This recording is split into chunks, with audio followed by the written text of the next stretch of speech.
오늘 세상을 이기는 승리는 이라는 제목으로 하나님의 말씀을 증거하도록 하겠습니다. 만일 우리가 이 땅을 살아가면서 크리스찬으로서 예수님을 따라간다라고 하면서 나의 삶 속에 그런 증거와 그런 확신과 그리고 삶 속에서 내가 그리스도인임을 드러내는 증거가 없다면 저와 여러분들은 심각한 병에 걸린 것 같은 그러한 삶이라는 것을 아시게 될 겁니다. 우리가 참된 신앙을 소유한 자라면 자신의 영혼 상태를 점검하고 정말 자신이 하나님 앞에서 바른지 그렇지 않은지 날마다 살피는 습관을 가져야 됩니다. 여러분, 이 습관이 제2의 인격이 되고 제2의 천성이 됩니다. 그러니까 습관을 보면 그 사람이 어떤 삶을 살아갈지를 딱 드러나게 돼 있어요. 늘 준비하는 사람은 언젠가는 그게 꽃이 핍니다. 준비된 사람은 꿈이 이루어져요. 하루의 습관을 보면 그 사람의 미래가 보이는 겁니다. 저는 자녀들을 키우면서 뭔가 앉아가지고 자기의 미래를 위해서 준비하는 시간이 많은 사람일수록 그 사람은 가능성이 많은 거예요. 다른 사람들보다. 하루의 씀씀이를 보면 그 사람이 미래를 위해서 자기의 시간을 투자한 것만큼 하나님이 그거 잊지 아니하시고 주시는 거예요. 근데 평상시에 일 안 하는 사람이 미래를 위해서 준비하지 않는다? 소망 없는 거죠. 그러니까 여러분의 시간 씀씀이를 보면 미래가 보이는 거죠. 미래가 보이는 거죠.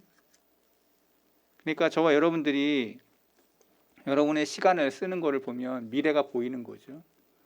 근데 이거는 더 위대한 진리가 숨어져 있습니다. 미래만 보이는 게 아니라 영원히 보이는 거죠.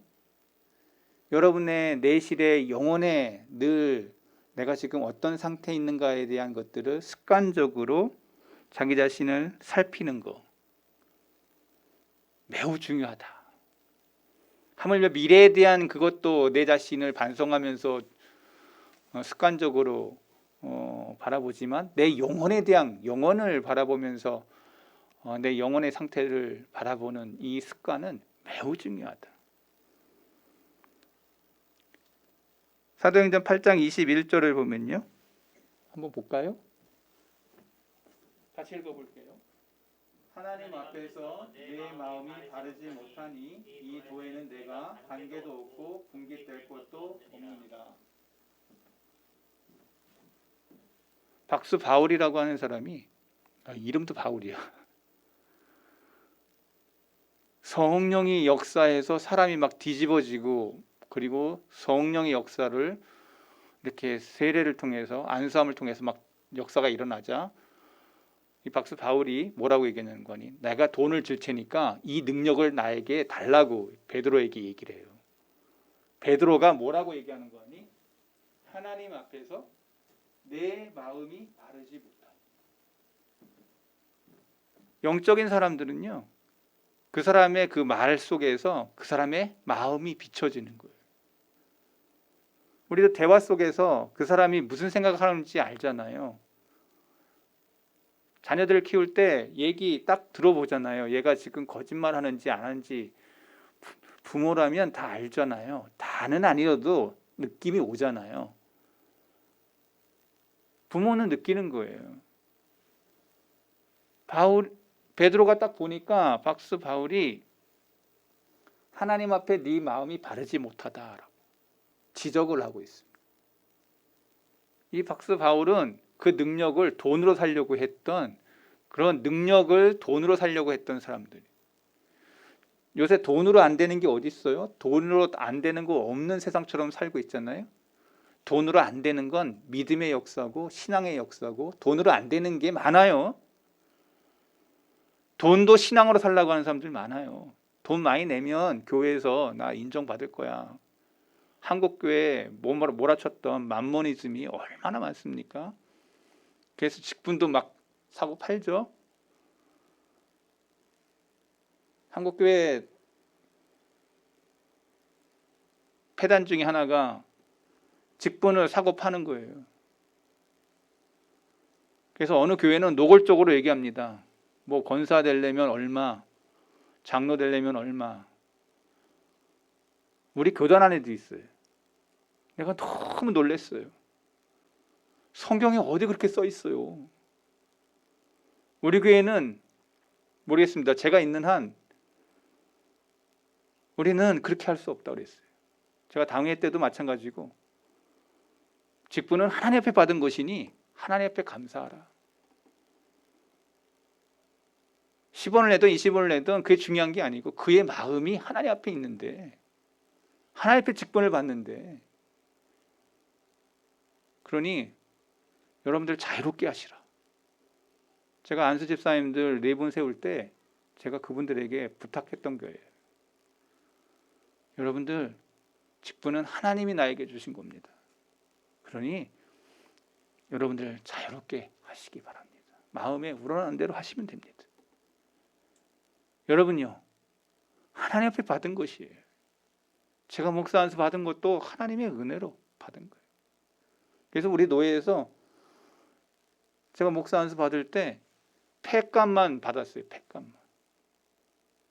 폐 이렇게 만드는 몇 월 며칠 몇 시에 안수 받다라고 하는 안수패 그것만 줬어요. 어느 목사님이 나와가지고 그 폐조차도 노예에서 해줘야 된다고 막 그랬어요.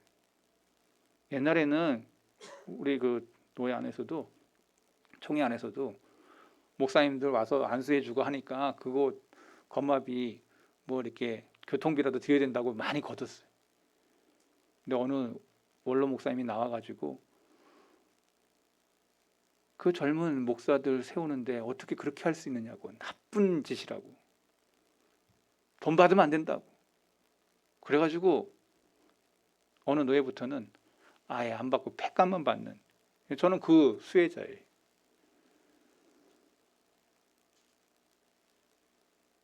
돈으로 하는 그 세상 속에 저와 여러분들이 한국교회가 얼마나 많이 무너졌는지 모릅니다. 큰 교회만 큰 능력 있고 적은 교회는 적은 능력 있다고 생각하는 어리석은 사람들이 많아지고 있습니다. 아닙니다. 성경 그렇게 쓰여 있지 않습니다. 저와 여러분의 믿음이 드러나는 신앙생활을 할 수 있기를 바랍니다. 세상 속에서 여러분이 믿음이 있는 자라는 것들을 성경적으로 드러나는 삶이 있다고 성경은 말하고 있습니다. 박스 바울은 그거를 돈으로 살려고 했던 거예요.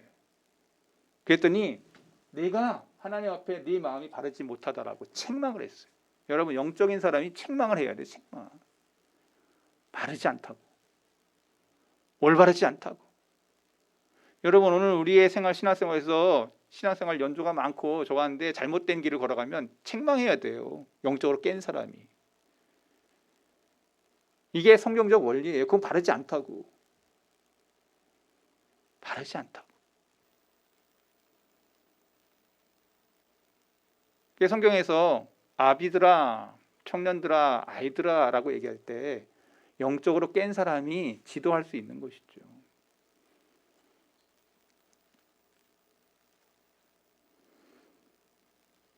그렇다면 우리는 질문을 던져야 됩니다. 내 영혼에 대해서 나는 정말 참 그리스도인이냐? 이런 질문. 늘 스스로 자기 자각을 하는 거예요. 또 나는 죽어 천국에 갈 수 있냐? 내가 지금 내 영혼이 죽어 천국에 갈 수 있나? 가만히 한번 생각해 보세요. 또 나는 진짜 거듭났냐? 거듭났냐? 또 내가 하나님으로부터 난 자냐? 이 4가지의 질문을 늘 한번 해보세요. 앉아가지고 성경을 읽으면서 내가 하나님으로부터 난 자냐? 내가 거듭났냐? 내가 지금 당장 죽어 천국 갈 수 있냐? 내가 정말 참 그리스도인이냐? 어떻습니까? 이 질문에 대해서 여러분들이 어떻게 대답할 수 있겠습니까? 여러분들에게 이 질문이 어떻게 들리십니까? 요한일서의 이 본문이 이 질문에 대해 답을 준다는 사실. 오늘 우리가 읽었던 이 질문에 대한 네 가지의 질문 속에 답을 요한일서에 오늘 우리가 읽었던 본문에서 답을 주고 있어. 만일 우리가 하나님께로 난 자라면 우리에게 이러한 특질을 나타내는 훌륭한 표시가, 선명한 표시가 말씀을 통해서 나에게 적용이 돼요. 그것은 바로 우리가 세상을 이길 것이라는 겁니다. 어디 써 있어? 성경에 4절. 무릇 하나님께로 난 자마다 뭘 이겨? 세상을 이긴다. 세상을 이긴다. 자, 오늘 첫 번째 시간으로 요한이 참된 그리스도인을 어떤 이름으로 묘사하는지 주목해 보라. 요한이 한번 같이 읽어볼게요. 이거 같이 한번 읽어볼게요. 중요하기 때문에. 요한이 참된 그리스도인을 어떤 이름으로 묘사하는지를 주목해 보라. 요한이 참된 그리스도를 향해서 이름을 줬어요. 그 이름이 뭐냐? 한번 따라해 보겠습니다.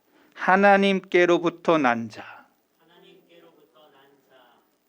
여러분, 이게 하나님께로부터 난 자라고 하는 이름을 우리가 받은 사람들이라는 거예요. 이런 놀라운 표현을 요한이 썼는데, 인간의 육적인 탄생은 그가 아무리 비천한 계층에 속한다 하더라도 매우 중요한 사건입니다. 저와 여러분이 집안 안에서 영혼으로 아기가 태어났을 때는 아무리 가난한 사람에게 태어나건 그 왕의 자식으로 태어나건 간에 그 사건은 너무나도 놀라운 사건인 거예요. 생명으로 태어난 이 사건은 너무나도 귀한 사건인 거예요. 저와 여러분의 이 영혼의 탄생이 너무나도 귀한 거예요. 성경은 천하보다 귀한 영혼이라고 얘기하고 있어요. 그 영혼이 실족치 않도록 그 영혼의 가치를 세상을 바꾸고도, 세상을 주고도 바꿀 수 없는 영혼이라고 얘기해요. 그 가치가, 이건 돈의 가치가, 이거는 아무것도 아닌 거야. 이게 세상을 주고도 바꿀 수 없는 가치, 영혼의 가치, 저와 여러분이 태어난 가치, 매우 중요한 사건이에요. 이것은 태양이나 달이나 별이나 지구 같은 존재보다 귀한 영원한 존재의 탄생이며 세상의 그 어느 것보다도 귀한 생명의 탄생이라. 탄생, 생명의 가치, 영혼의 가치를 저와 여러분이 그러한 놀라운 가치를 가지고 있는, 생명의 그러한 가치를 저와 여러분이 가지고 있는 사람들입니다. 성경에 동물하고 인간을 비교 차원이 아니야. 그러니까 그 생명이 얼마나 대단한지를 얘기해요. 이러한 육적인 탄생도 귀한데 성경은 또 하나 얘기합니다. 영적인 탄생. 육적인 탄생도 너무나도 귀한데 영적인 탄생을 얘기한다는 거예요. 영적인 탄생. 그걸 더 귀하게 얘기하고 있어요. 육적인 탄생도 귀한데 영적인 탄생을 더 귀하게 여기는, 그게 신약에서 가장 중요한 핵심으로 들어가는, 하나님으로부터 났다라고 하는 이 말씀 속에, 성경 속에서 얼마나 많은 내용이 포함되어 있는지를 제가 몇 가지로 여러분들하고 같이 나눠보려고 해요. 하나님으로부터 났다라고 한다면 첫 번째, 같이 한번 보겠습니다. 같이 읽어볼까요? 하나님께로부터 난다라는 것은 마음의 내적인 변화를 겪는 대상이 된다. 하나님께로부터 난 사람들은요, 마음의 내적인 변화를 겪는 대상, 마음에 내적인 그러한 갈등이 있어. 내가 세상을 따라가는 마음보다 하나님을 따라가는 마음이 어떠한지에 대한 갈등 요소가 있어. 이걸 하면은 내 기쁨이고, 이렇게 하면은 하나님이 기쁨이고, 이거를 내가 내 영혼 속에서 갈등이 있어. 이게 이렇게 하면 거짓이고, 이렇게 하면은 옳은 것이다라는 것에 대한 갈등의 요소가 있어. 여러분, 신앙이라는 것은 늘 갈등 속에 있어요. 여러분요, 내 마음속에 이 갈등이 안 일어나고 한쪽으로 딱 치우쳤다? 그것도 하나님이 아니고 세상 쪽이다? 세상 사람인 거예요. 우리는 우리의 마음이 조석지변, 아침 저녁으로 달라. 제가 지난번에도 사람 믿지 않는다고 제가 얘기했어요. 그때 그 당시에 그 마음을 믿는다 그랬어. 그때 그 당시에 그 사람을 사랑했던 거야. 지금 배신했어도. 오늘 두 번째 이야기를 같이 꺼내고 싶은 거예요. 우리 인간이 어떤 것이냐? 마음의 내적인 변화의 역사가 늘 내 신앙 속에 있어. 내가 내 신앙을 하면서 목사님 늘 이 설교가 맨날 이렇게 지적 설교예요. 성경은 지적 설교예요. 성경이 알자라고 얘기했잖아. 하나님을 알되 힘써 알자라고 얘기해. 그러니 지적 요소가 안 들어갈 수가 없는 것이에요. 힘써 알라 그랬어. 자, 조금 더 분석해봐요. 마음의 내적인 변화가 일어나지 않아? 그럼 그 사람은 세상 사람인 거예요. 크리스찬이 아닌 거예요. 어느 쪽으로 요동되느냐? 내 마음이 자꾸 하나님 쪽으로 간다면 이 사람은 지금 점점 성장하고 성숙하며 그리고 하나님이 기뻐하시는 크리스찬의 길을 걸어가는 거예요. 철로 역정을 읽어보세요. 존 보년이 크리스찬이 뭐라고 얘기해? 세상 속에 곰방 무너질 이 세상 속에서 탈출하면서 그의 마음속에 내 마음은 하나님께 정해졌으니 하며 결단하고 떠나요. 그리고 그 길 속에서 갈등해. 다시 돌아갈까? 아니야. 하나님 기뻐하시는 거 가야 돼. 갈등해. 갈등의 요소 속에서 걸어가. 천성을 향해 믿음의 길로, 믿음으로. 끊어내지 않으면 출발할 수 없어요. 롯의 아내는 그것이 끌어잡았죠. 그의 마음속에 지배하는 그 마음의 갈등이 있다가 어느 쪽으로 기울었는지를 성경이 말하고 있죠. 여러분이 성경을 읽는 사람이라고 저는 믿습니다. 그러면 여러분이 그게 무슨 말인지를 이해할 것입니다. 어느 쪽으로 끌려 들어가고 있는가? 어느 쪽으로 당기고 있는가? 여러분의 신앙과 믿음이 어느 쪽으로 끌려가는지를 인지하시기 바랍니다. 제가 매우 중요한 얘기를 하고 있습니다. 목사님 얘기는 뭐 맨날 중요하다고만 얘기해. 생각 안 하고 들으면 아무 의미가 없습니다. 깊이 생각하고 또 생각해 보면 그게 무슨 말인지 깊이를 더하고 영적인 그러한 것의 삶에 대한 갈망들이 일어나고 그 말씀을 알려고 하니까 설레고 그렇구나 하고 더 깊이 신앙에 대한 그것을 알게 되는 거죠. 이러한 은혜가 있기를 바랍니다. 저는 그걸 은혜라고 얘기해요. 마음의 내적인 변화를 겪는 대상이 돼요. 하나님께로 난 사람은 이런 역사가 내 마음에 장착이 돼. 이 변화는 너무나도 완전해서 마치 새로운 존재로 들어가는 것 같아요. 이것은 하늘로부터 떨어진 씨앗과 같아요. 새로운 원리와 신적인 본성이 내 마음에 장착이 돼서 새로운 의지를 지닌 인간의 영혼으로 변화를 말하는 거예요. 분명히 외적인 신체의 변화는 없어요. 그러나 내가 아침에 일어나니까 완전히 새로운 것을 느낍니다. 이것은 내적인 사람의 전적인 변화를 말하는 것입니다. 다만 우리의 옛 정신이 완전히 새로운 경향과 소질이 주어지는 것이다. 이렇게 저와 여러분의 의지나 모든 것이 다 새롭게 보이는 것.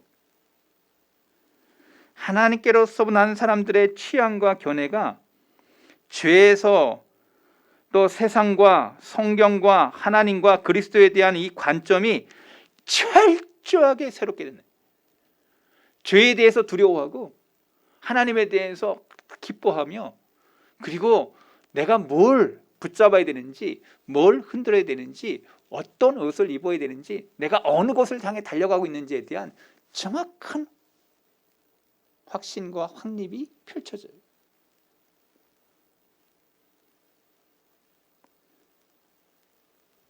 바울이 말한 대로 모든 의도와 목적에서 새로운 피조물이 되는 거예요. 이전 것은 지나갔으니 보라 새롭게 되었도다. 우리가 주님을 만나고 나서 새로움에 대해서 놀라운 은혜를 체험하게 돼요. 마음의 갈등 속에서 새로운 것을 보게 돼요. 바로 죄에 대해 죽고 의에 대해서 일어나는, 그래서 하나님께로 난 자는 바로 그러한 삶으로 나아가는 존재. 저와 여러분이 그런 사람인가를 생각해 보시기 바랍니다.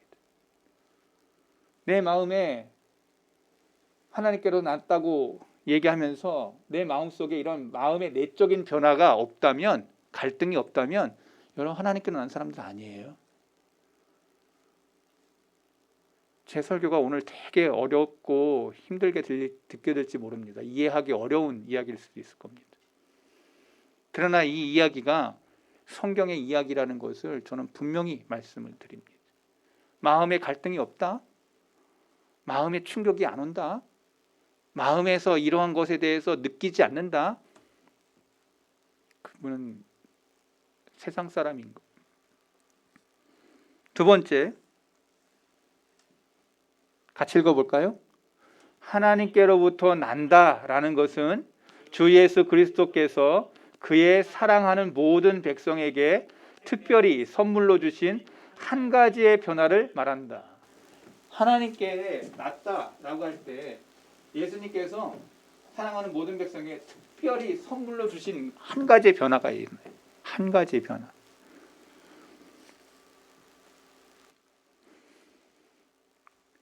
로마서 8장 15절 보세요.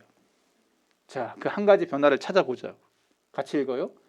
너희는 다시 무서워하는 종의 영을 받지 아니하고 양자의 영을 받았으므로 우리가 아빠, 아버지라 부르짖느니라.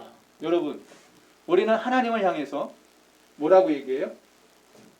아빠, 아버지. 우리가 이전에 예수님 알지 못했을 때에는 하나님에 대해서 두려운 존재에 대한 것으로만 하지만 우리가 성령을, 예수님을 믿고 난 다음에 우리는 하나님을 아빠, 아버지라 부르는 특권을 얻게 되는 사람들이에요. 세상 사람들은 하나님을 아빠, 아버지라 못 불러요. 아버지라고 못 불러. 우린 기도할 때마다 아버지 불러. 아빠, 아버지라 불러. 이게 사도 바울이 얘기하는 거야. 그 특권을 우리가 누린 사람. 하나님을 아빠, 아버지라 부르는. 한번 따라해 보겠습니다. 아버지. 누구죠? 여기서 아버지는? 하나님. 우린 기도해요. 이 특권을 우리에게 주신 것입니다. 하나님이 우리의 아빠라는 거예요. 예수님은 그들의 마음속에 양자의 영을 심으셔서 그들이 아버지라고 부르짖게 하시고 또 그들이 이 신비한 몸의 지체가 되게 하시면서 전능하신 분의 아들과 딸이 되게 하셨다는 거예요. 성경에 그렇게 써 있어. 저와 여러분이 다 하나님의 아들과 딸이 되게 된 거예요. 저와 여러분은 최 씨의 아들, 김 씨의 아들, 정 씨의 아들, 누구 한 씨의 아들 이렇게 사람들은 부르지만 우리가 예수님을 나의 주, 나의 주 고백한 그런 일부터 시작해서 우리는 모두 다 하나님의 아들과 딸이 되었다. 그래서 바울은 편지를 쓸 때마다 이렇게 썼어요. Brother and sister, 형제 자매들이요. 하나님 안에, 예수 그리스도 안에 형제 됐다는 거예요. 예수 그리스도의 피로 저와 여러분이 한 형제, 한 자매 됐어요. 아멘. 이 사람하고 나 형제 안 되고 싶어. 자매 안 되고 싶어. 여러분, 여러분의 문제가 있는 거예요. 교회 안에서 이분하고 나 형제 안 되고 싶어. 문제 있는 거예요. 그거를 극복해야 돼요. 고민해야 돼요. 그분과 형제. 인생 살면서 그런 사람들 많잖아. 왜 저 사람을 나에게 붙여서 나로 하여금 이렇게 힘들게 해? 라고. 있어 없어? 가족 안에 있어 없어? 다 있잖아. 왜 내 인생에 저 사람이 끼어들어서 나로 하여금 이렇게 힘들게 하고 어렵게 해? 사랑할 때는 몰라도 조금 마음이 이상해지고 그러면 그때부터 이제 나오는 우리의 근성이 있잖아. 그런 거 안 했어? 안 싸워?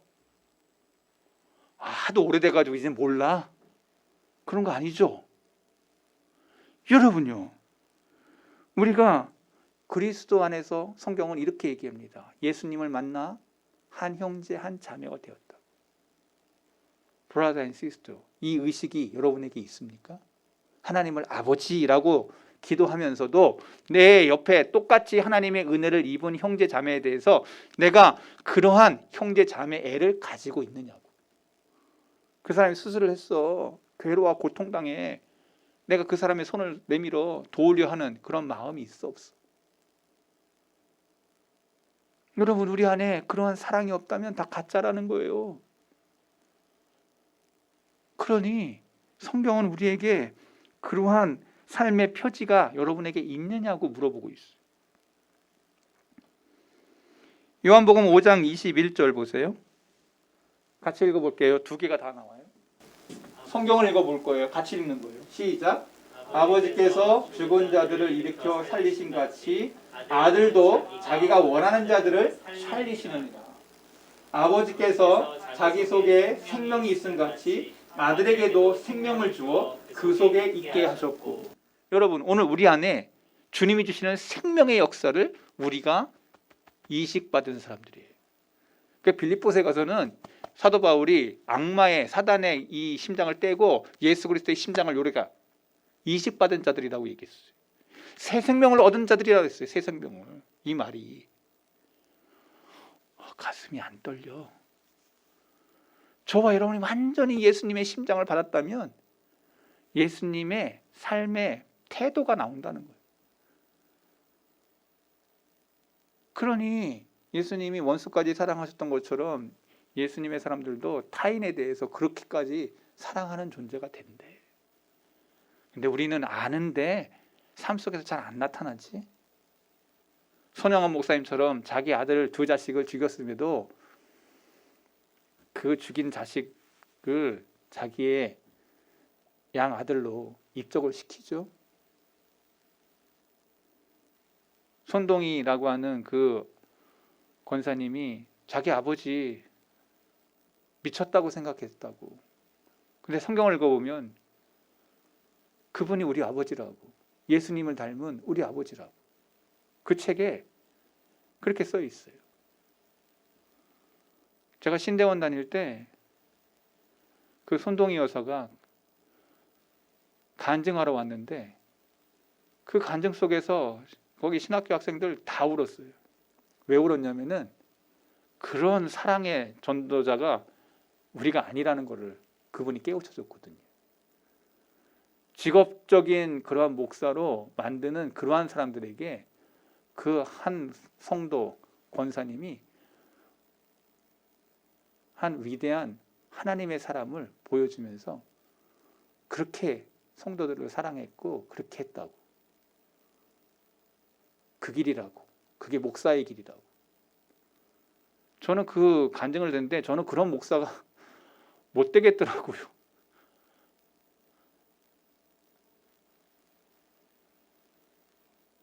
말씀 속에 그 사람 현현의 모습을 우리가 살 수 있는가? 못 살겠더라고 나는. 여러분 정말 그렇게 살아요? 정말 그렇게 우리가 말씀 속의 사람으로 살려고 해요? 그러니까 우리가 다 가짜의 삶을 사는 거예요. 그래서 우리는 하나님의 은혜를 입어야 돼요. 그래서 그분이 맨 마지막에 이런 얘기예요. 하나님의 은혜를 깊이 받은 사람이기에 그렇게 그 길을 걸어간다. 은혜의 차도가 있다는 걸 내가 느꼈어요. 저와 여러분들 하나님의 은혜를 깊이 체험할 수 있기를 바랍니다. 하나님의 은혜를 깊이 잠긴 사람이 그러한 삶을 살아가는 거예요. 예수님에게 깊이 젖은 사람이 그 길을 걸어가는 것이라는 걸 느꼈어요. 오늘 저와 여러분이 신앙생활 속에서 주님의 은혜에 깊이 젖은 사람이야말로 진짜 신자. 주님의 생명이 있는 사람들. 주님의 생명이 내 안에 있음을 믿고 삶 속에서 드러나는 삶을 살아가는 귀한 아들과 딸들 되기를 바랍니다. 진짜가 돼야 돼, 진짜. 아무 생각 없이 살지 말고 생각 있게 살자고. 주님의 생각을 가지고 살자고. 그래서 요한복음 1장 가르침처럼 세상 속에 계속되는 진리 하나가 지속되는데 그게 뭐냐? 요한복음 1장 12절 13절 우리 너무 잘 아는 말씀. 영접하는 자 곧 그 이름을 믿는 자들에게는 하나님의 자녀가 되는 권세를 주셨으니 Authority of Children 자녀의 권세를 받았어. 자녀의 권세. 하나님의 자녀래. 근데 그 자녀는 어떤 자녀냐? 이는 혈통으로나 육적으로나 사람의 뜻으로 나지 아니하고 오직 하나님께로부터 난 자라고 얘기하고 있어요. 하나님께로부터 난 자래. 요한이 계속 요한복음에서나 요한 1, 2, 3, 4에서 계속 반복해서 하는 거 하나님께로 난 자래. 하나님께로 난 자. 하나님께로 난 자는 이 하나님의 자녀의 권세를 받습니다. 예수님을 믿는 사람들에게는 하나님의 자녀, 저와 여러분이 하나님의 자녀요.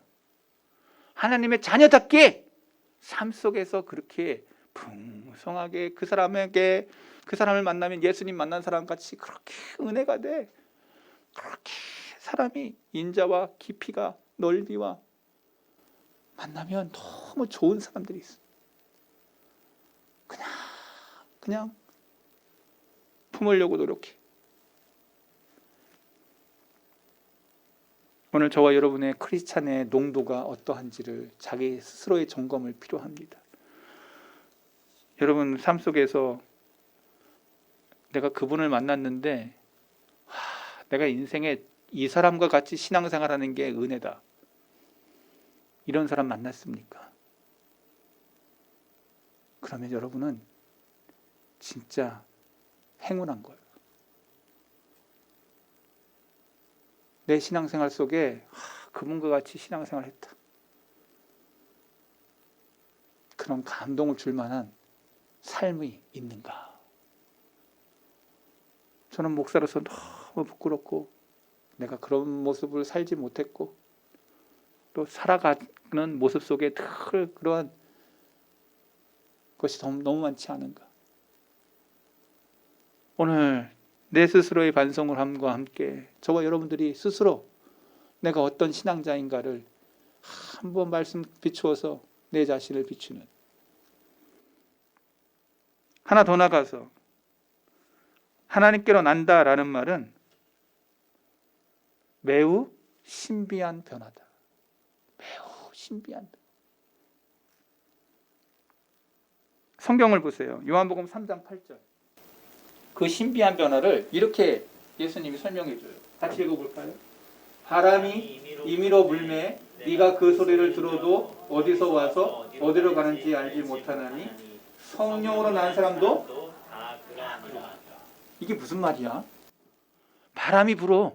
근데 그 있는 거 없는 거 어떻게 알아? 우리 소리로 알아. 눈에 보여 안 보여 바람? 안 보여. 근데 마찬가지로 성령으로 난 사람도 그렇다는 거야. 내가 성령 받았는지 안 받았는지 몰라. 어느 날 갑자기 내가 변했어. 어느 날 갑자기 내가 성령의 뜨거운 사람이 됐어. 어느 날 갑자기 내 마음이 하나님 기뻐하시는 것으로 바뀌었어. 세상이 그렇게 즐겁던 그 모든 것을 내려놓고 하나님 기뻐하시는 것이 최고인 것을 알고 내 모든 것을 다 그쪽으로 바꿔. 내가 하는 거야?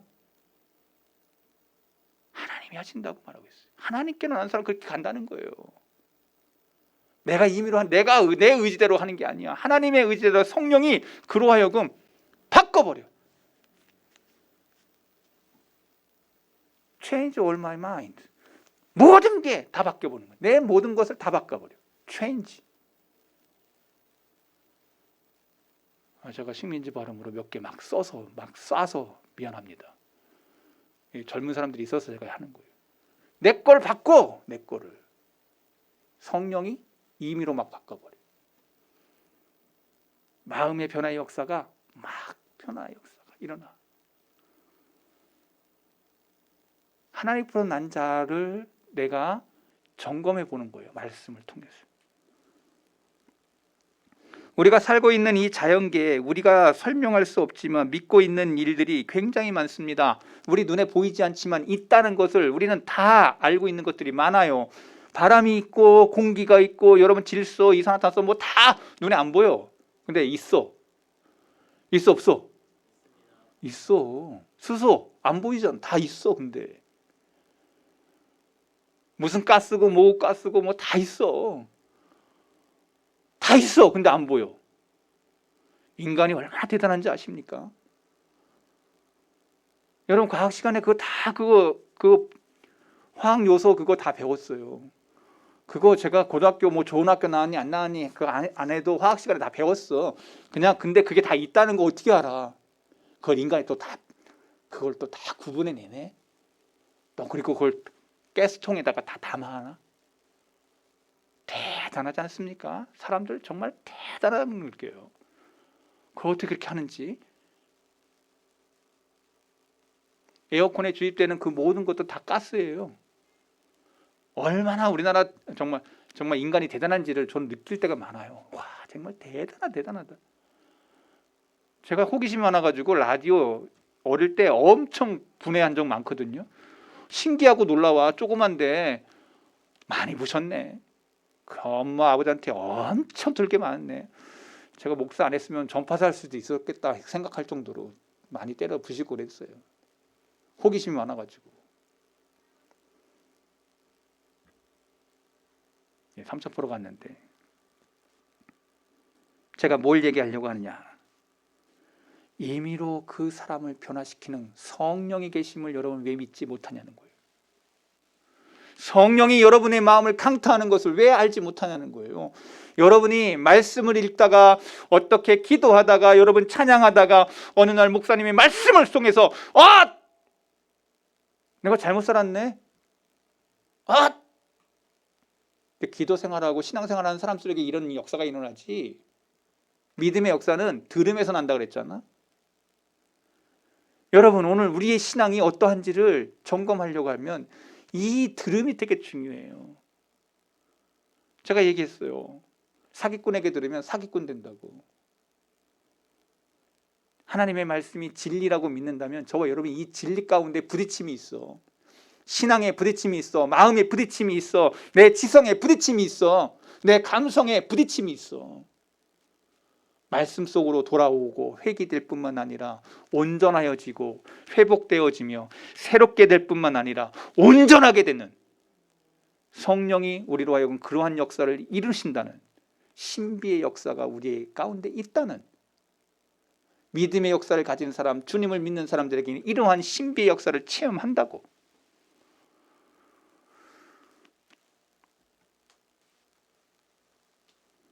우리는 우리의 의지가, 우리의 지체가 날마다 어떻게 적용하면서 자신의 뜻대로 그것을 움직이게 하거나 쉴 수 있게 하는지 우리는 설명할 수 없습니다.